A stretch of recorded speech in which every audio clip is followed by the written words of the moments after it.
Good morning, student. Once again, welcome to our sixth part of chemical reaction and equation. जहां तक आपको मालूम होगा कि जो लास्ट टॉपिक है हमने जो डिस्कस किया था टाइप ऑफ रिएक्शन में, बेसिकली मैंने आपको दो टॉपिक के बारे में डिस्कस किया था।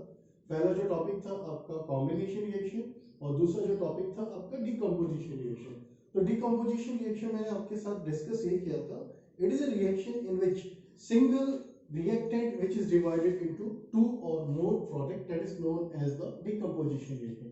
और वैसे भी आपको स्टूडेंट आपको मेमोराइज होगा, decomposition reaction can be divided into three bases.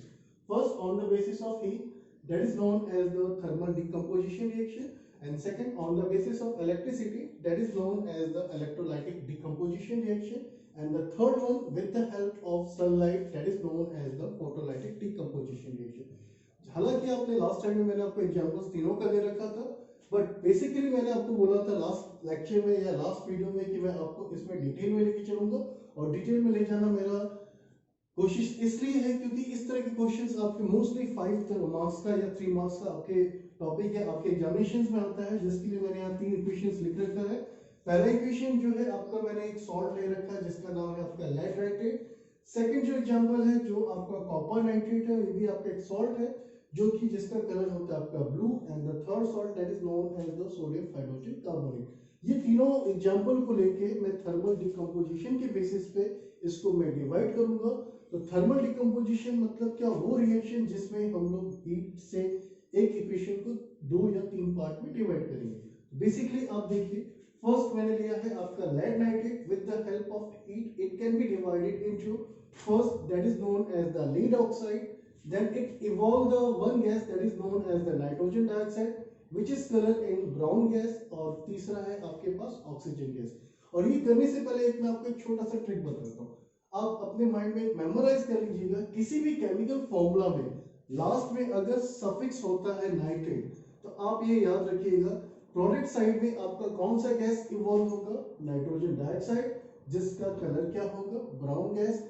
ये एक बहुत ही इंपॉर्टेंट क्वेश्चन है, कई बार आपके बोर्ड पेपर में आ चुका है, एग्जामिनेशन में आ चुका है। भाई ऐसा कौन सा गैस है जो कि ब्राउन कलर के गैस के फॉर्म में निकलता है, तो उस गैस का नाम है आपका नाइट्रोजन डाइऑक्साइड। तो क्वेश्चन किस तरीके के फॉर्म में आता है कि एक व्हाइट सॉल्ट है जिसको हम लोग गर्म कर रहे हैं with the help of heat, तो वो आपका क्या क्या आपका प्रोडक्ट फॉर्म करता है। तो पहला आपका एक प्रोडक्ट जो फॉर्म कर रहा है लीड ऑक्साइड कर रहा है, और कौन सा गैस इवॉल्व कर रहा है, नाइट्रोजन डाइऑक्साइड जो कि आपका ब्राउन गैस में है, एंड तीसरा आपके पास ऑक्सीजन गैस। तो इसी के बेसिस पे नेक्स्ट जो है आपका कॉपर नाइट्रेट, जो कॉपर नाइट्रेट का जो सॉल्यूशन है, जो सॉल्ट है, वो आपका ब्लू कलर का होता है। वंस अगेन अगर मैं इसको हीट से जनरेट करूं और इसको मैं डिकम्पोज करूं, तो मेरे पास प्रोडक्ट साइड में क्या निकल के आएगा, कॉपर ऑक्साइड। कॉपर ऑक्साइड में जो कलर आएगा वो आपका ब्लैक आएगा, एंड कौन सा गैस इवॉल्व हो रहा है, नाइट्रोजन डाइऑक्साइड, और नाइट्रोजन डाइऑक्साइड का कलर क्या होता है, ब्राउन होता है, और तीसरा आपके पास ऑक्सीजन। वैसे आपको मैं याद दिला दूं, हमने पढ़ा था कैरेक्टरिस्टिक ऑफ केमिकल रिएक्शन, या किस तरीके से हम लोग केमिकल रिएक्शन को हम लोग आइडेंटिफिकेशन कर सकते हैं। हम लोग 4 तरीके से कर सकते थे। पहला था आपका इवोल्यूशन ऑफ गैसेस, दूसरा था आपका चेंज इन कलर, तीसरा था change in physical state, and चौथा आपके पास था चेंज इन टेम्परेचर। तो उसके बेसिस पे हमने 2 टॉपिक डिस्कस किया कि कौन से कलर में कौन सा चीज कन्वर्ट हो रहा है और कौन सा गैस इवॉल्व हो रहा है। जैसा कि आपने देखा व्हाइट कलर का जो सॉल्ट है, यहाँ कौन सा कलर का गैस इवॉल्व हो रहा है, ब्राउन कलर का गैस हो रहा है, और इसी तरह से नाइट्रेट का वंस अगेन हो गया। और तीसरा जो ट्रिक है आपके पास, जो कार्बन डाइऑक्साइड अगर किसी भी केमिकल फॉर्मूला में लगा रहा है, तो इसमें जो रिएक्टेंट से आपका जो प्रोडक्ट साइड में जो आएगा, कौन सा गैस इवॉल्व करेगा, CO2 गैस करेगा, और इसका जो स्मेल होता है जिसको हम लोग बोलते हैं ब्रिस्क एफ्रेवेसेंस, क्या बोलते हैं, ब्रिस्क एफ्रेवेसेंस। दैट मींस आप लोग सोचोगे what is the meaning of brisk effervescence. Brisk effervescence मतलब होता है बहुत ही गंदा स्मेल। ओके, तो इसको वन सेकंड हम लोग देखते हैं। मैंने यहाँ एक सॉल्ट ले रखा है जिसका नाम है सोडियम हाइड्रोजन कार्बोनेट। इसको जब हम लोग हीट से जनरेट करते हैं, तो ये आपका जो सॉल्ट निकालता है जिसका नाम है आपका सोडियम कार्बोनेट, और कौन सा गैस इवॉल्व कर रहा है, कार्बन डाइऑक्साइड, और तीसरा आपके साथ क्या निकाल रहा है, वाटर। तो एक बार मैं समराइज कर देता हूं, आपको क्या याद रखना है, क्या पॉइंट याद रखना है। अगर किसी भी केमिकल फॉर्मूला में नाइट्रेट रहता है, अगर वो प्रोडक्ट साइड में आता है तो कौन सा गैस इवॉल्व करेगा, नाइट्रोजन डाइऑक्साइड। कलर क्या होगा, ब्राउन गैस होगा। And what about the carbon, it is connected with any chemical formula, it will evolve the carbon dioxide gas. और उसका कैसे होगा आपके पास, ब्रिस्क एफ्लोरेसेंस। तो आज के लिए डिकम्पोजिशन रिएक्शन इतना है। और नेक्स्ट जो मेरा केमिकल रिएक्शन है जिसका नाम है आपका सिंगल डिस्प्लेसमेंट रिएक्शन, उसको कंटिन्यू करते हैं। तो सिंगल डिस्प्लेसमेंट रिएक्शन हम लोग डिस्कस करते हैं। तो सिंगल डिस्प्लेसमेंट रिएक्शन मतलब क्या होता है, सबसे पहले आपको डिस्प्लेसमेंट मतलब पता चला होगा। डिस्प्लेसमेंट मतलब क्या, धक्का मारना। धक्का मारना मतलब क्या, किसी को डिस्प्लेस करना। तो एक्चुअली तो इंग्लिश के वर्ड में हमने समझ लिया, but what is the meaning of the single displacement reaction. अगर आपके एग्जामिनेशन में आता है तो लिखना पड़ेगा, it is a reaction in which highly reactive element displaces the less reactive element, that is known as the single displacement reaction। और इसको क्लैरिफाई करने के लिए मैं आपको 8 क्लास में लेके चलता हूँ। आपने 8 क्लास में पढ़ा होगा मेटल रिएक्टिविटी सीरीज। तो what is the meaning of the metal reactivity series. Metal reactivity series उसे बोलते हैं the series of an element which is arranged in the order of the decreasing order. तो उसको मैं आपको समझाने के लिए एक ट्रिक लिखता हूँ जो कि आपको हमेशा रिमेंबर करना है। अगर ये ट्रिक आपने अच्छी तरह से रिमेंबर कर लिया तो आपके हाईली स्टडीज में भी ये काफी हेल्पफुल होगा। तो देखिए जो ट्रिक्स है आपका मेटल रिएक्टिविटी सीरीज में मैंने क्या लिखा है। सबसे पहले आपका देखिए हाईली रिएक्टिव में आपका पोटेशियम हो गया, देन सोडियम हो गया, calcium, magnesium, aluminium, zinc, iron, lead, hydrogen, copper, mercury, silver, gold and platinum. ये ऐसा आपको तो याद नहीं होगा। इसको याद करने के लिए ट्रिक है आपका, जैसे के लिए मैंने यहाँ लिखा है केदार, और नाथ के लिए लिखा है आपका, सोडियम के लिए लिखा है मैंने नाथ, और कैल्शियम के लिए लिखा है का, मैग्नीशियम का माली लिखा है, एल्युमिनियम का आलू लिखा है, जिंक का जरा लिखा है, आयरन का फीका लिखा है, और लीड का पकाता, एच मतलब है, और कॉपर का कोट, एच का है, और एजी मतलब आपका सिल्वर जिसको ए से डिनोट किया है, और गोल्ड मतलब एयू जिसको भी मैंने ए से डिनोट किया है, और प्लैटिनम को मैंने पी से डिनोट किया है।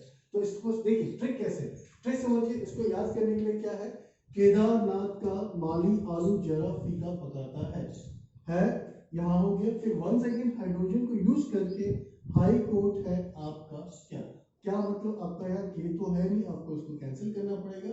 But for the continuation for the trick remember करने के लिए you have to learn what is the trick, Kedarnath का माली आलू जरा फीका पकाता है। तो इसको बच्चों थोड़ा 1-2 बार आप इसको वीडियो देखेंगे तो ऑटोमेटिक आपके माइंड में रिमेंबर हो जाएगा। बहुत ही इजी है। क्या इजी है, आपका ट्रिक क्या है, क्या बोलना है, जस्ट लाइक एन सॉन्ग है। सॉन्ग है आपका, क्या सॉन्ग है, केदारनाथ का माली आलू जरा फीका पकाता है। क्या इसके बाद क्या है, हाई कोर्ट है आपका क्या, जैसे मिस्टर एंड मिस्टर इंडिया में आपने देखा होगा, एक गाना सुना होगा, जब तक रहेगा आलू, जब तक रहेगा आलू समोसा में करेंगे, कुछ इस तरह का था। वो याद नहीं आ रहा, वो आपको याद होगा। तो उसको छोड़िए, फोकस करते हैं हम लोग का ट्रिक है वो आपको याद होना चाहिए। केदारनाथ का माली आलू जरा फीका पकाता है, हाई कोर्ट है आपका। और ये भी आपको याद रखना है कि एक्चुअली आपके डिक्रीजिंग ऑर्डर में, मतलब टॉप टू बॉटम में जाने में सबसे पहला जो टॉप है that is a mostly highly reactive element, और जैसे जैसे आप टॉप टू बॉटम जाएंगे that is it will decrease. Okay, that is your less reactive. इसको समझाने के लिए मैंने 2 एग्जांपल ले रखा है। तो देखिए पहला जो एग्जांपल है, zinc is react with the copper sulphate which gives the zinc sulphate salt and copper. या इज इट पॉसिबल ये आपका सिंगल डिस्प्लेसमेंट रिएक्शन कर सकता है? तो कैसे फाइंड करेंगे? फाइंड करने के लिए आपको ट्रिक याद होना चाहिए। आप देखिए इस टेबल में, क्या जिंक आपका कॉपर से हाईली रिएक्टिव है? जिंक का है, जिंक आपका यहाँ है, और कॉपर आपका है, मतलब जिंक आपका कॉपर से हाईली रिएक्टिव एलिमेंट है। तो क्या कर सकता है, जिंक कॉपर को डिस्प्लेस करके यहाँ जिंक सल्फेट बना सकता है सॉल्ट, और दूसरा आपका कॉपर। दैट मींस ये आपका सिंगल डिस्प्लेसमेंट रिएक्शन आपका वैलिड है। नेक्स्ट जो मैंने एग्जांपल लिखा है, देखिए क्या एग्जांपल लिखा है, copper is react with the zinc sulphate which gives the copper sulphate plus zinc. या ये पॉसिबल है रिएक्शन? देखना तो कॉपर आपका कहाँ है, कॉपर आपका यहाँ है, और जिंक आपका यहाँ है। तो ये ऐसा पॉसिबल हो सकता है क्या? Less reactive element can be displaces the highly reactive element, so it is not possible. So it is not an valid equation which is applicable for the single displacement reaction. तो इसको करने के लिए आपको ये ट्रिक आपको याद होना चाहिए। और अगर ये ट्रिक आपको याद हो गया तो ये आपके आगे जो अपकमिंग जो चैप्टर्स है उसमें भी काफी हेल्पफुल है। जैसे आपका एसिड एंड बेस पे हो गया, और दूसरा आपका metal and non non metal में हो गया। तो वापस मैं आपको ओवर ब्रीफिंग करने जा रहा हूँ। सिंगल डिस्प्लेसमेंट रिएक्शन क्या है? It is a reaction in which highly reactive element displaces the less reactive element, that is known as the single displacement reaction. For this you have to remember metal reactivity series। और metal reactivity series का जो series है, ये नहीं कि sir ने बोल दिया कि गाना याद करना है तो गाना याद तो करना है, बट उसके एलिमेंट्स के सिंबल्स भी मालूम होने चाहिए। गाना क्या है? केदारनाथ का माली आलू जरा फीका पकाता है। हाई कोर्ट है आपका once again K for potassium and A for आपका sodium, Ca that means calcium, Mg magnesium, Al aluminium, Zn zinc, Fe मतलब iron, Pb मतलब lead, H मतलब hydrogen, Cu मतलब copper and Hg that is stand for mercury, Ag silver and Au gold and Pt for platinum। तो यहाँ तक मैं hope करता हूँ कि आपको ये भी क्लैरिफाई हो गया होगा, इसको ज्यादा डिस्कस नहीं करना है।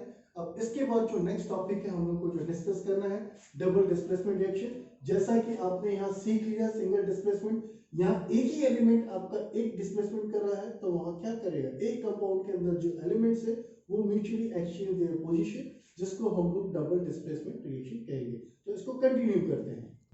तो डबल डिस्प्लेसमेंट रिएक्शन हम लोग डिस्कस करते हैं। तो सिंगल डिस्प्लेसमेंट में क्या एक ही आपका एलिमेंट डिस्प्लेसेस कर रहा था, अब यहाँ क्या है? सिंगल तो एक, डबल मतलब दो। तो it is a reaction in which elements of compound exchange their position, that is known as the double displacement reaction। और इसको समझाने के लिए हमने देखा, जो डिस्कस किया आपका, देखिए इसमें मैंने एग्जांपल ले रखा है, sodium hydroxide is react with the hydrochloric acid which gives the sodium chloride plus water. जैसे यहाँ से देखिए सोडियम आपका किसको डिस्प्लेस कर रहा है? आपका क्लोरीन के साथ आ गया, और ये H आपका OH के साथ आ गया, दैट इज योर H2O। तो इस तरह के रिएक्शंस को हम लोग क्या बोल सकते हैं? Double displacement reaction. और इसी तरह के रिएक्शंस को हम लोग बोल सकते हैं neutralisation reaction. So what is the meaning of the neutralisation reaction? It is a reaction in which strong base is react with the strong acid which gives the salt plus water. This type of reaction is the neutralization reaction।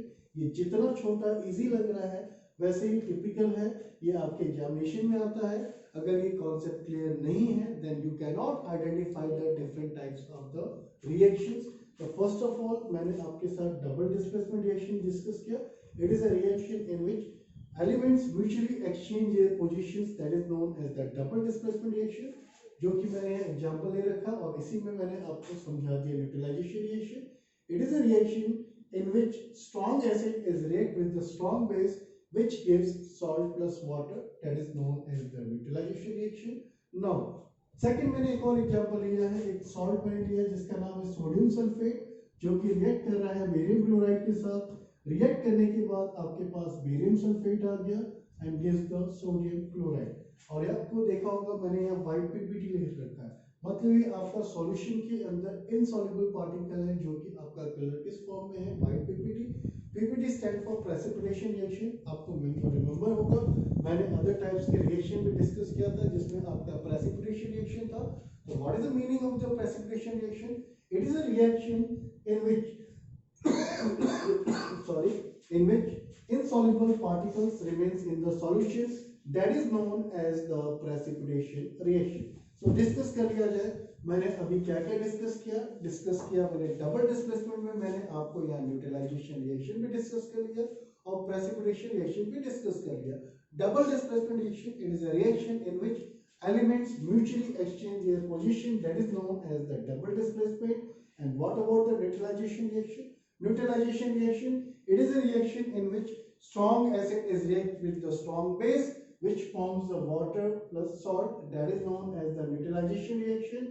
And what about the precipitation reaction? It is a reaction in which insoluble particles remains in the solution, that is known as the precipitation reaction। यहाँ तक हमने discuss किया। Next जो topic है हम लोग इसके साथ कंटिन्यूशन करेंगे, ऑक्सीडेशन एंड